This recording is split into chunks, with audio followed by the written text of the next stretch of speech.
ప్రజలెప్పుడు ఏ సమస్యలు ఉన్నా పరిష్కరించేందుకు సిద్ధమని మంత్రి నారా లోకేష్ తెలిపారు. మంగళగిరిలో 3వ రోజు నిర్వహించిన మన ఇల్లు మన లోకేష్ కార్యక్రమంలో ఆయన మాట్లాడారు. దేశంలోని నెంబర్ 1 నియోజకవర్గంగా మంగళగిరిని మారుస్తారన్నారు. పెట్టుకున్నప్పుడు ఇచ్చిన హామీ నిలబెట్టుకునేదానికి చేపడుతున్న కార్యక్రమం. తల్లి మీ అందరూ తెలుసు, 2019 ఎన్నికల్లో 21 రోజుల ముందల తెలుగుదేశం పార్టీ అభ్యర్థిగా మీ ముందల నుంచున. వాస్తవంగా నాడు నాకు మంగళగిరిలో పెద్ద పరిచయాలు లేవు. కేవలం అద్దుకుంటున్న ఇల్లు మంగళగిరి నియోజకవర్గంలో ఉంది. నియోజకవర్గ ప్రజలకి మంచి పని చేయాలన్న లక్ష్యంతో ఆనాడు పోటీ చేశా. నేనేంటో మీకు అర్థం లేదు, మీ సమస్య ఏంటో నాకు అర్థం లేదు. ఎన్నికలు అయిపోయినాయి. 5300 ఓట్లతో ఓడిపోయా తల్లి. ఓడిపోయిన రోజు మటుకు బాధ కలిగింది. కానీ రెండో రోజు నుంచి ఆ బాధ, ఆవేదన నాలో కసి పెంచింది. మంగళగిరి ప్రజలకి మంచి పనులు చేయాలా, ప్రతిపక్షంలో ఉన్న పర్వాలేదు, వాళ్ళ మనసు గెలుచుకోవాలని లక్ష్యంతో ఆనాడు నుంచి నా పని ప్రారంభించాను. తల్లి ఒక్కసారి ఆలోచించండి. ప్రతిపక్షంలో ఉన్నప్పుడు మీ ఆరోగ్యం కోసం ఎన్టీఆర్ సంజీవిని పెట్టా, తాడేపల్లిలో క్లినిక్, మంగళగిరిలో క్లినిక్, మన దుగ్గిరాల్లో ఏకంగా ఒక మొబైల్ క్లినిక్ పెట్టా. ఈ రోజుటి కూడా ఉచితంగా మేము మందులు ఇస్తున్నాం ఆ క్లినిక్లో. రెండోది, ఊర్లో పెళ్లి జరిగితే గౌరవంగా బట్టలు పెడుతున్నాం. ఆనాడు కార్పొరేషన్ స్పందించబోతే ఎవరికైనా నీటి సమస్య ఉందంటే ఉచితంగా ట్యాంకర్లు పెట్టి నీరు మీకోసం అందించాను. పిల్లలు క్రికెట్ ఆడాలంటే వాళ్ళ కోసం మంగళగిరి ప్రీమియర్ లీగ్ కూడా 3 సార్లు ఏర్పాటు చేస్తాం జరిగింది. ఇంకో పక్కన మహిళలు సొంత కాళ్ళపై నిలబడాలి, కేవలం కుట్టు నేర్పిస్తే కాదు, ఉచితంగా మెషిన్ అందజేసి అవసరమైన పని కూడా ఈరోజు తెలుగుదేశం పార్టీ మీకు కల్పిస్తుంది. తల్లి ఇలా 26 సంక్షేమ అభివృద్ధి కార్యక్రమాలు మీకోసం చేశా. 2024 ఎన్నికల ప్రచారం మీ దగ్గరకు వచ్చా. ఆనాడు మిమ్మల్ని ఒకటే కోరా, ఓడిపోయిన లోకేష్ ఇంత పని చేస్తే రేపు గెలిచిన లోకేష్ ఎంత పని చేస్తాడో ఒక్కసారి ఆలోచించమని కోరా. ఆనాడు మిమ్మల్ని ఒక విషయం అడిగా తల్లి, 5300 ఓట్లతో ఓడిపోయా కదా, దాని పక్కన ఒక 0 పెట్టండి, 53,000 ఓట్ల మెజార్టీతో నేను గెలిపించి శాసనసభకు పంపించండి కోరా. కానీ తల్లి ఈరోజు గర్వంగా చెప్పగలుగుతున్నాం, 91,000 మెజార్టీతో ఈరోజు నన్ను మీరు గెలిపించి శాసనసభకు నన్ను పంపించారు. చాలామందికి తెలియదు తల్లి, ఎన్నికల ముందల చాలామంది నన్ను 2 స్థానాల్లో పోటీ చేయమని చెప్పారు. మంగళగిరిలో మీరు గెలుస్తారా లేదా, మళ్ళీ మీరు ఇబ్బంది పడతారు, పార్టీ ఇబ్బంది పడుతుంది అన్నారు.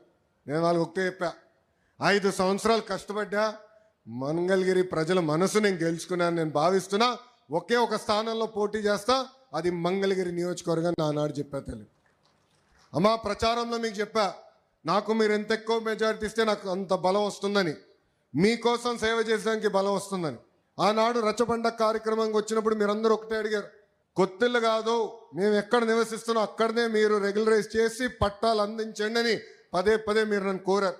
మీరు అన్నారు, దశాబ్దాలుగా మేము ఇక్కడ నివసిస్తున్నాం, మాకు బంధువులు, స్నేహితులు, పని అంతా ఇక్కడనే ఉంటుంది, మళ్ళీ మీరు తీసుకెళ్ళి ఎక్కడో మూలలో పడేస్తే మళ్ళీ ఆటోలో రావాలో వేరే వాహనాలు రావాలి, మాకు చాలా ఎక్కువ ఖర్చు అవుతుంది, మేము ఎక్కడున్నాం అక్కడనే కల్పించండి అని మీరు కోరారు.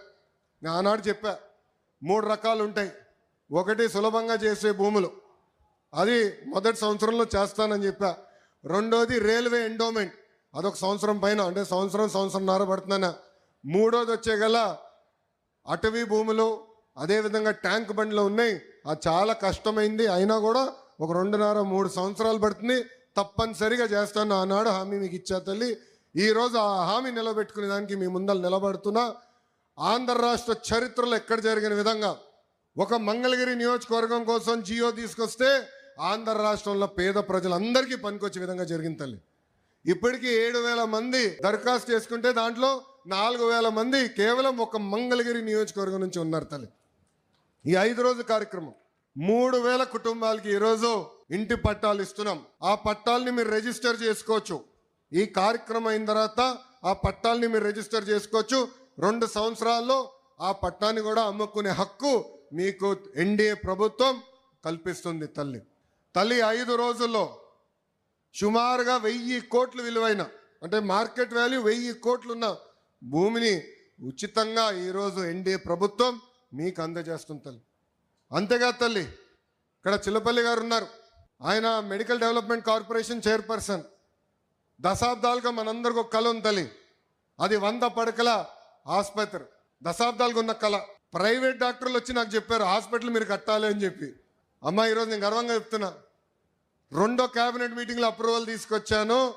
13వ తారీఖు, ఏప్రిల్ 13వ తారీఖు దానికి శంకుస్థాపన కూడా మన ప్రభుత్వం ఇవ్వబోతుంది. ఒకే ఒక సంవత్సరం 12 నెలల్లో ఆ పని పూర్తి చేసే బాధ్యత మటుకు చిల్లపల్లి గారు తీసుకుంటున్నారు తల్లి. పోలీస్ స్టేషన్ అప్గ్రేడ్ చేస్తున్నాం, ట్రాఫిక్ పోలీస్ స్టేషన్ అప్గ్రేడ్ చేస్తున్నాం. ఈరోజు పార్కులు, చెరువులు అభివృద్ధి చేస్తున్నాం. చేనేత సోదరులకి ఒక హ్యాండ్లూమ్ క్లస్టర్ ఏర్పాటు చేస్తున్నాం. మన దగ్గర ఎక్కువ మంది స్వర్ణకారులు ఉన్నారు, వాళ్ళ కోసం ఆనాడే చెప్పా జెమ్స్ జ్యువెలరీ పార్క్. అంటే బంగారం మన ఏమన్నా ఆభరణాలు ఏమన్నా డిజైన్ కానీ తయారీ కానీ అమ్మకాలు మొత్తం ఒక మంగళగిరి నియోజకవర్గంలో జరగాలి.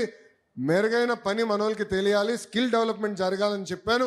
దాన్ని కూడా స్వీకారం చుట్టాం తల్లి. ఇలా అనేక అభివృద్ధి కార్యక్రమాలు మేము చేస్తున్నాం.